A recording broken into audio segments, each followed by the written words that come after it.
Hallo, ek is Ronel Besaidnout en jy luister na 'n voorlesing van Lig in die Winter.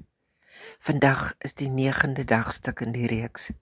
Die tema is meer as antwoorde. Ons teksgedeelte vandag kom uit 2 Korintiërs 12 vers 9.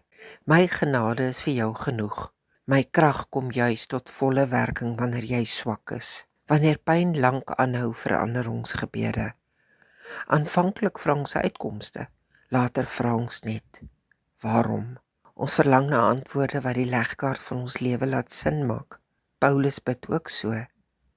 3 keer vra hy dat sy doring in die vlees weggeneem moet word. God sê nie ja nie, hy gee iets groter. My genade is vir jou genoeg. Die wonderwerk was nie dat die doring verdwyn het nie, maar dat God se genade groter geword het as hy swaar kry. Dieselfde ontdek Moses wanneer hy bid. En ek lees nou uit Exodus 33 vers 15. As u nie self saamgaan nie, moet u ons nie van hier af laat wegtrek nie. Uiteindelik is God se teenwoordigheid belangriker as die pad vorentoe. Met die jare leer ons dat sommige vrae nooit beantwoord word nie. Tog kan ons met vrede verder leef, nie omdat ons alles verstaan nie, maar omdat God self saam met ons stap.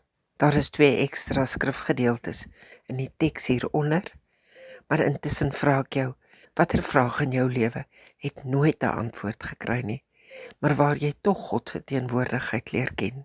Ek bid graag saam met jou.